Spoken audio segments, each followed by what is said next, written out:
राजस्थान के जोधपुर से जिस तरह की तस्वीरें सामने आई हैं उसने यकीनन बहुत सारे सवालों को जन्म दे दिया है। ऐसे में सवाल ये खड़ा हो रहा है, राजस्थान में बार बार सांप्रदायिक हिंसा क्यों हो रही है? क्यों हर बार सरकार सुरक्षा का दावा करती है, फिर वही लापरवाही वहां पर नजर आती है? क्या ये प्रशासनिक चूक है या फिर सोची समझी राजनीतिक और चुनावी चाल?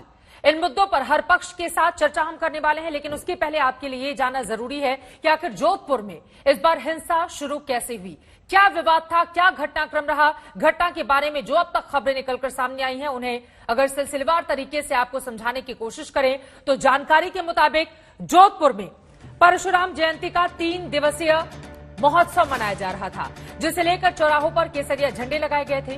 बाल मुकुंद बिस्सा मूर्ति पर लगे केसरिया झंडे को हटाकर ईद से पहले सफेद हरे रंग के झंडे और आसपास नमाज के लिए लाउड स्पीकर वहां पर लगा दिया जाता है। झंडे हटाए जाने के बाद पहले पक्ष के लोग मौके पर पहुंचे और जालौरी गेट चौराहे के सर्किल पर लगे हरे सफेद झंडे और माइक को हटा दिया गया। इसके बाद दोनों समुदायों के बीच तनाव बढ़ता हुआ चला गया और पथराव शुरू हो गया, जिस तरह की तस्वीरें इस वक्त आप देख रहे हैं। वाहनों में तोड़फोड़ भी हुई। उपद्रवियों को कंट्रोल करने के लिए पुलिस ने लाठीचार्ज किया और आंसू गैस के गोले दागे। 3 मई सुबह होते होते दोबारा से दोनों पक्षों के लोग वहां पर जमा हो जाते हैं, फिर से झंडा लगाने की कोशिश करने लगे। तनाव बढ़ा और फिर उपद्रव चालू हो गया। पुलिस ने सर्किल पर तिरंगा झंडा लगा दिया और उपद्रवियों को वहां से खदेड़कर जोधपुर के 10 इलाकों में कर्फ्यू का ऐलान कर दिया गया है। इस सब के बीच आपको बताते चले, जोधपुर की हिंसा के पीछे के कारणों और मकसदों पर हम चर्चा करेंगे, लेकिन उसके पहले केंद्रीय मंत्री गजेंद्र सिंह शेखावत के बयान भी हम लोगों को जरूर सुनने चाहिए, जो इस घटना को लेकर सरकार की मंशा और प्रशासन की नाकामी पर सवाल उठा रहे हैं।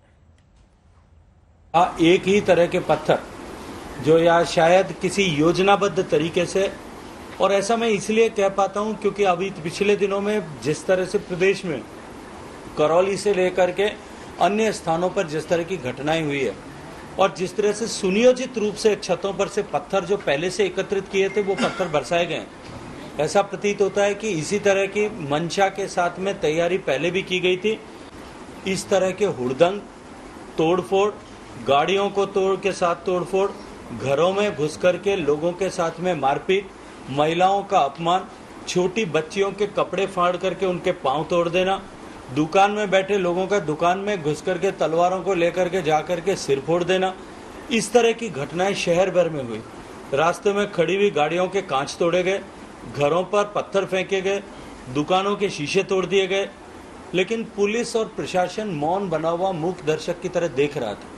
प्रशासन जब रात में इतनी बड़ी घटना हुई और इतनी बड़ी घटना होने के बाद में इस बात का अंदेशा था कि एक साथ में एक जगह इकट्ठे हुए 25-30 हजार लोग जो है वो किसी तरह की प्रतिक्रिया कर सकते हैं या किसी तरह की घटना को, बुरी घटना को अंजाम दे सकते हैं और समाज कंटक एकत्रित होकर के जो है किसी तरह का उपद्रव या बवाल कर सकते हैं। पुलिस और प्रशासन ने इसको पहले से तैयारी क्यों नहीं की? यदि तैयारी थी तो क्या दबाव था कि उसके चलते पुलिस ने इस तरह की घटनाओं को रोकने के लिए पहले से जो है योजना नहीं बनाई और पुलिस जाब्ते का डिप्लॉयमेंट नहीं किया?